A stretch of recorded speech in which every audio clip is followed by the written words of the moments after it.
Welcome back to Only Talk Sports. We talk sports every single day, or at least we try to. I'm Roach Jeffrey. Subscribe to the channel if you like sports content. Hit that notification bell so you never miss another video. We just passed 920 subscribers. I appreciate your guys' support so much, and I hope I can continue to make great content you guys will enjoy in the future. Now, the 2023 NBA Playoffs Conference Finals are here, and I'm going to go over which teams I think will advance to the NBA Finals. Now, you've got the same four teams that were in the 2020 bubble, which is a big ironic thing that a lot of people are talking about. But in the Western Conference, you have the Los Angeles Lakers as the 7th seed going against the number 1 seed Denver Nuggets. And in the Eastern Conference Finals, you have the number 8 seed Miami Heat and the 2 seed Boston Celtics. Now in the West, you've got the Los Angeles Lakers. They're the underdog here because they're the 7th seed and the Denver Nuggets are the 1 seed. But a lot of people are treating the Denver Nuggets as the underdog because the Lakers, they've been here before. Their franchise has spent a lot of time in the finals and in the conference finals, so they've been here before. LeBron James is one of the most experienced players in the NBA, having played in the NBA for 20 years and making tons of finals and winning tons of finals. Whereas the Denver Nuggets, they've never made the NBA Finals. They've been to the Western Conference Finals 4 times and lost them all. So they are technically the underdog despite being the 1 seed. But the Los Angeles Lakers, they've got a really great team. They've got LeBron James, who has been having a stellar season at the age of 38, still playing at a high level. Anthony Davis, he's been banged up, but he's healthy now, and he's been playing some of the best basketball of his career, especially on the defensive end, where he was a block machine in that Golden State Warriors series. And the Los Angeles Lakers, they had to beat the Memphis Grizzlies and the Golden State Warriors to get here. Both were big wins for the Lakers because they were the lower seed than both of those teams. The Warriors were a team that a lot of people believed in, thought that they could go all the way to the NBA Finals still, even though they were a 6th seed, but they did have some injuries to Curry throughout the season, and there were other factors at play, but they were getting healthy at the right time, and they played some high-level basketball, but the Lakers just did a much better job. And another big key for the Lakers, they're getting to the foul line. They shot over 180 free throws in that Golden State Warriors series to the Warriors 80, so they doubled the free throws on the Warriors, and if the Lakers go to the line as much as they did in the Warriors series against the Nuggets, they'll have a great chance to win the series.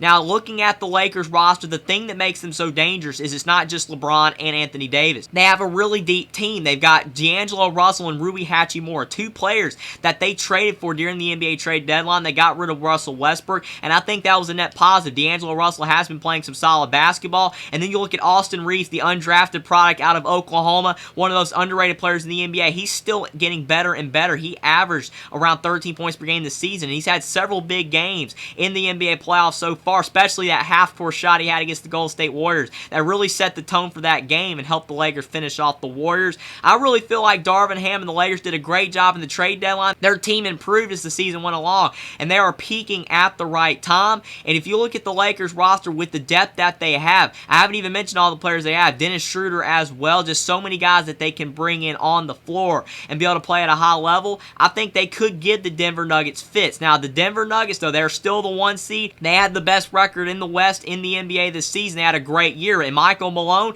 he has a lot of pressure to lead the Denver Nuggets to the finals this year because Nikola Jokic had an MVP-like season despite not winning the MVP this year. It was Joel Embiid's turn to win the MVP, but Jokic was a triple-double machine. He's essentially replaced Russell Westbrook as the triple-double king in the NBA. Jamal Murray, he's back and playing at a high level after his scary injury a couple years ago. And then you look at the rest of the Denver Nuggets roster, players like Kentavious Caldwell-Pope and Michael Porter Jr. and Aaron Gordon, Christian Brown, Jeff Green. It goes on and on. The Denver Nuggets have a deep team as well, and that's where the Lakers aren't going to have that advantage because Los Angeles has been able to deploy their depth that they've got in the trade deadline and the rest of the players they have on their roster already to be able to beat a lot of teams. But Denver, they have just as much depth as the Lakers. And I feel like the Nuggets, yes, there's a lot of pressure on them to win this series, and there's going to be a lot of pressure for fans and critics that they got to win this series for Michael Malone's job to be safe. Not saying he's on the hot seat, but look at all the coaches that have been fired. Doc Rivers, Monty Williams, Mike Budenholzer, and Nick Nurse. This is a huge series for Denver,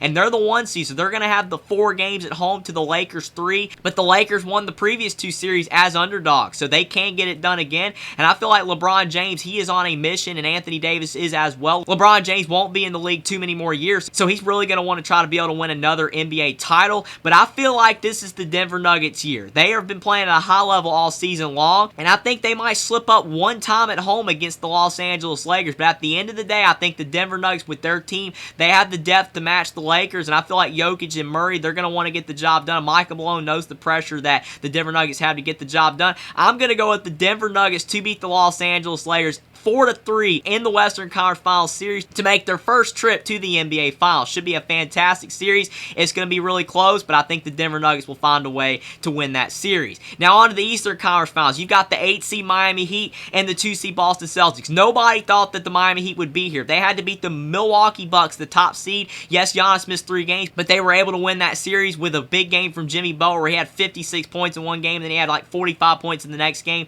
to end that series and win it for the Miami Heat. Then they beat the 5 seed Knicks. That was a big win as well because the New York Knicks were playing at a high level. They easily beat the Cleveland Cavaliers, so a lot of people thought the Knicks would be going to the Eastern Conference Finals, but the Heat kept the Knicks Conference Finals drought going, and Eric Spoelstra, he is one of the longest tenured coaches in the NBA, and he has a lot of pressure this season because Miami's not been able to go to the finals in a while. They've been able to go to conference finals, and this is a rematch of last year's Eastern Conference Finals. Miami and Boston played in the Eastern Conference Finals last year, but the Boston Celtics prevailed, went to the finals, and lost to the Warriors. So the Miami Heat have pressure to be able to get this done, but nobody thought Miami would be here, so I don't think anybody's going to fault the Heat if they're not able to win this series. Eric Spoelstra I don't think's in any trouble of getting fired, but still this would be huge for Miami to get the win. But Jimmy Butler, he's a guy that's getting older, and he's wanting to win. He's on a mission to get to the finals to have a chance to win an NBA title, and he's got a really good team around. Bam Adebayo has improved. He's playing at a high level. Max Strus, Duncan Robinson are knocking down threes. They've been dangerous in the NBA playoffs. Tyler Hero's out with an injury, and Victor Oladipo. Those are tough losses for the Heat. But Kyle Lowry at point guard,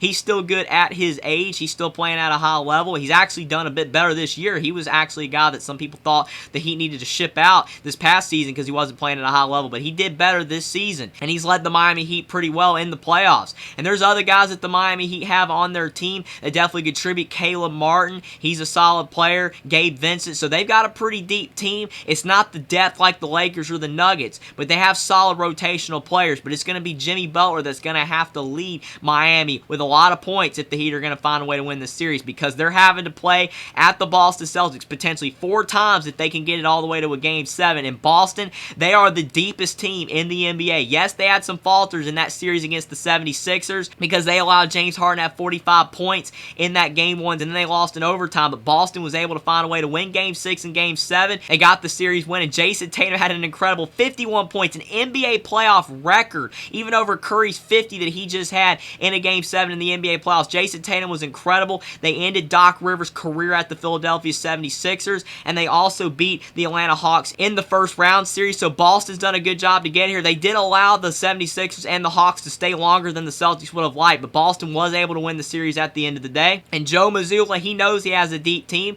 and he's going to want to be able to lead Boston to an NBA title in his first season as the head coach of the Celtics. That would be a great look for him, but Boston has Jason Tatum, Jaylen Brown, 2 stars. The Jays, they are fantastic, playing at a high level, and they're going to be around for many years to come. Marcus Smart is a pest. He should be able to lock down Kyle Lowry to an extent. You've got Grant Williams coming off the bench. Robert Williams comes off the bench sometimes, but he has been starting more recently because of his high-level defense, and he's getting healthier, so Boston's probably smart to have him start. Al Horford, he's a veteran. He can knock down threes at a high level, and he's a guy that's a great veteran and an experienced player for the Celtics. And you also have Derek White and Malcolm Brogdon, 2 solid guards in the backcourt. Boston, in my opinion, has the deepest team in the NBA. Sometimes they don't always play like it, but I think they're an even deeper team than Denver and the Lakers. Very close with Denver. And if the Celtics do win this series and Denver does win the series in the West, it's going to be very interesting to see which team's depth is able to neutralize the other team's depth, because the stars are going to get there, but it's all about slowing down the depth pieces. I think that the Boston Celtics, they've got the deeper team, and I feel like Jimmy Butler's going to go off for a lot of points, but if Boston can shut down players like Max Strus, Duncan Robinson, limit their production, and even Caleb Martin, then I think it's going to put a lot more pressure on the Miami Heat for Jimmy Butler to carry the team, and I don't know if they're going to have enough points to be able to carry them to victory with the depth that Boston has. Boston's going to have 4 games at home, and now that we're in the Eastern Conference Finals, you know Tatum and Brown are going to want to play at a high level. I think Miami's going to try to keep this series close and be able to hang on as long as possible, but I'm going to go with the Boston Celtics to beat the Miami Heat 4-2 in this series, and for the Boston Celtics to meet the Denver Nuggets in the NBA NBA Finals in 2023. It should be a lot of fun. I'm looking forward to both of these series. They should be great. I don't think either series is better than the other. I think the Western Conference Finals and the Eastern Conference Finals should both be fun, but I'm going to go with the Denver Nuggets to beat the Los Angeles Lakers 4-3 in the Western Conference Finals, and the Boston Celtics to beat the Miami Heat 4-2 in the Eastern Conference Finals. I'm looking forward to it. It should be a lot of fun. But comment down below what you think about the 2023 NBA Conference Finals and what you think about the fact that it's the same four teams from the 2020 bubble, and which teams you think will find a way to win these two series to be able to move on to the NBA Finals, and what you think about my picks for these 2023 Conference Finals. Subscribe to the channel if you like sports content. Like this video down below. Follow me on Twitter as well. Link is in the description, and I will see you next time.